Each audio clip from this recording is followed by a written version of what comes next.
sorry to say this, but I can't think of a way that your insurance company could compensate you for you giving your name willingly to the Fae. I just don't know what you're going to do. I'm Barry Biev. This is Baile na Gótrin Radio, keeping you company in the small hours until the end.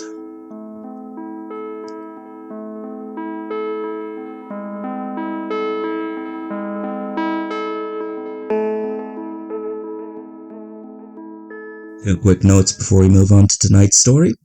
First, a couple of shows ago, I had used terminology which was incorrect. I had asked a transphobe by the name of Matthew why it was so unacceptable that Lucius May would change his gender. This terminology is wrong. What I should have asked, and what I didn't have the education to ask, is why it was so unacceptable for Lucius to discover his gender later on. Lucius, I just want to say thank you very much for your education and your stories. They've made this show better in incalculable ways. I also want to address another member of this town, Alice Walters. She's been to this station now for a bit, and I feel like she's only gotten quick highs and buys and never gotten a proper hello, you know? It's so funny. The first day she comes in, she's head down, shoulders up, very nervous, first day of work, you know yourself. And she sees my guy behind the glass, and she brings me into one of the break rooms and goes, "Do you know him?" And I'm like, "Of course I do. We're friends. We moved to Baile na Gótrin together, you know?" And she goes, "I know he can't talk, but do you know what happened to him?" And I said, "Of course I do. I was there when it happened. I'd do anything to take it back. I'd do anything." But within a week, they have become fast friends, you know? Found ways to communicate, and they have had long debates about whether Jaffa cakes are a cake or a biscuit. There is an objective answer to this, but I feel that the more they delve into this topic, the closer they become. So welcome, Alice. The first day you walked in, you were part of the team, but now it's starting to feel like you're part of the family. Pleasure to have you here. Moving on. Oh my god, I'm so sorry. I haven't been sleeping well the last while, I guess. That's not a justification. And you're not boring. This show isn't boring me. Yeah, I just haven't been sleeping right. So sorry about that. That won't happen again. Anyway, if you know of Darcy McGowan, it means that you've inquired about art or you're in one of her art classes. Lovely woman, very glum though. And she'll say the exact same thing because she's travelled all around the world looking for places with colour. And while she's come to Baile na Gótrin, and it is the most colourful place that she has come across, it still hasn't invigorated her soul. So she comes into one of her art classes and her heart isn't in it. And her classes, from what I've been told, are very open and very sharing, at least from her to her students. And she says that she was dating a gentleman by the name of Mr. Decront, and while they had never gone outside a restaurant, the chats that they had, they clicked. There's no better way to say it. But in the last few days, Decront has blocked her number, blocked her on social medias, closed off all forms of communication. She doesn't know what happened and was worried about him. One of her students, Frances Dunfrey, knew that name and took exception to everything Mr. Decront has ever done. Now, all over the world, there's been specific Facebook pages that go by the title, "Are We Dating the Same Man?" and a location. These would be for any people who would commit infidelities or may say they're exclusively dating one person, but also would be dating another. And Mr. Decront had come up 6 times on the "Are We Dating the Same Man?" Facebook page for Baile na Gótrin. Okay, I just want to thank you all for your concern about my poor sleeping patterns. This is more my responsibility. But people are placing blame on this person that they only know as the man in the dark. A man going around town in the middle of the night in tracksuits and a hoodie and a set of sneakers. I don't know of this person at all. He's not responsible for this, but I think he should be concerned, because from what people are telling me about him, he's falling apart. As in, as he walks through town, meat is coming off of him. They don't see where, but they just know that he walks on by and there's small piles of meat. So whatever is happening to him, I hope he's okay, and I hope he can pull himself together, and I will also make an effort to pull my sleep together. Anyway, back to Darcy's class. Francis, to anyone who doesn't know him, school isn't just a drag like it is for his classmates. It genuinely just does not work for him. It doesn't compute with him. Now, he does love to learn, just not in a school setting. But when painting a river in Darcy's class, he was in absolute awe when she taught him how light bends when it comes to water, or how a field of sunflowers will face the sun. He is a good kid. It's just the educational system has failed him, and that system has also called him any politically correct term for deficient. So he made a vow to help the one teacher that spoke to him and not at him. So after hearing about Mr. Decront and his antics, he decided to take charge, take initiative, and make sure that the world was better for his favourite teacher.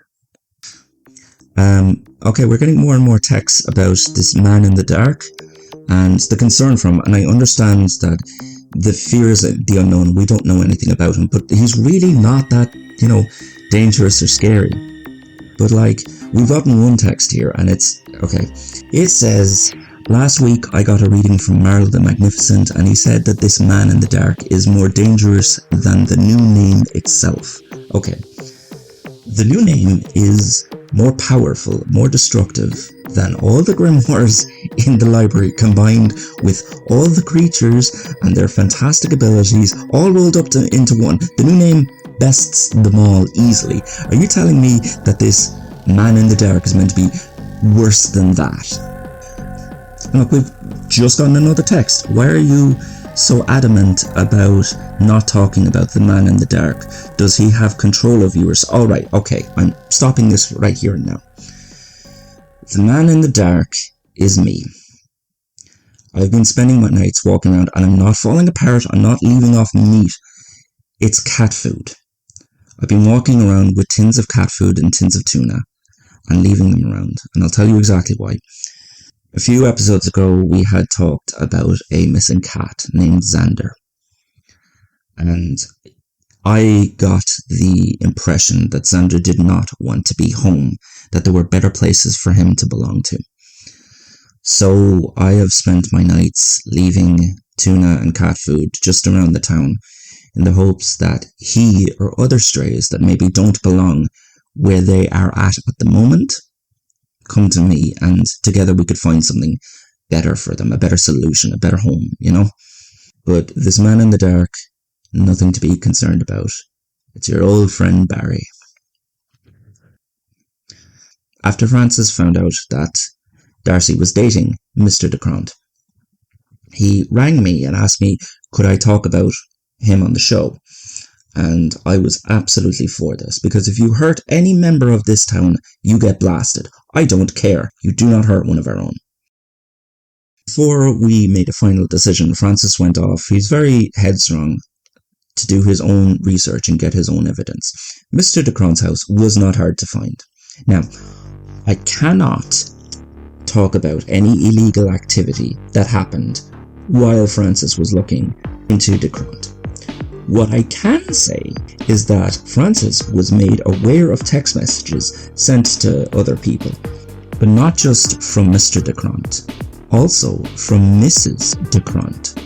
He was married, and so was she, and they're doing this to numerous members around town. This is absolutely dreadful, disgusting behaviour. But after a few dates that would never leave the restaurant, all communication would cease. Contacts would be blocked, social medias would be blocked, everything would be blocked. Francis couldn't find a motive for this. But then Francis continued digging and found some awful, awful secrets that the married couple have. Again, I cannot on air say that illegal activities happened, definitely not on air. What I can say is that Francis was also made aware of an underground basement, a laboratory. This laboratory had things like centrifuges, Bunsen burners, large 7-foot copper pods that are holding something, and a painting of the two-headed god Janus. Francis had also seen vials with samples from anyone who had gone on these dates with Mr. or Mrs. DeCront. These samples, they're easier to get than you think. We're all dropping skin cells and things like that. If you use a glass, that's a saliva sample. And we barely notice when we cut ourselves off things, but that's also a blood sample. Francis noticed one common thing about most of the names attached to these samples. Most of them were not entirely human. Now, what are the DeCronts doing? Why are they taking samples from our less genetically common folks? Francis got in contact with Darcy, but this brought up a question he couldn't answer. They were taking samples from less than human characters in Baile and Gótrin. Why did they take samples from her? This is a question that might bring certain things to light. And Darcy, I know you're listening. I just want you to know, no matter what we find out, you're still our Darcy, okay? Francis, after communicating with Darcy, was going to go around town and talk to the people who had had their samples stolen. Of course, as he continued to travel around, Darcy couldn't get in contact with him anymore. Now, there were two suspects about Francis's disappearance, so Darcy stormed up to Mr. and Mrs. DeCron's door, slammed on the door, and you know what? They didn't even have the absolute decency to open the door and tell her that it wasn't their fault. And it wasn't their fault. Darcy worked tirelessly, walking around town, trying to find him, trying to find places he would have hidden or would have been hidden, and eventually she did find him, perfectly healthy, standing at the creek, looking down at those lights. The lights in the creek had mesmerized him, and now nothing else mattered. He loves nothing but those lights. He hates nothing. He feels nothing for anything else but those lights. Francis's parents brought him home, but they dragged him kicking and screaming, and even to this very hour, he is banging on the door of his bedroom, wanting to go back and look at those lights. People, we are losing members of our town to this thing. At the moment, there are 11 people standing at the creek looking down at those lights, and there are more people thinking and moving towards the lights. We have to talk about them. We have to talk about them as soon as possible. Now, we are in luck that we have got Fionnuala Longhart from the water company coming next time, but I'm worried that the town is out of time. I've been Barry Biev, you've been Baile na Gótrin, and we've kept each other company in the small hours. But now it must all end.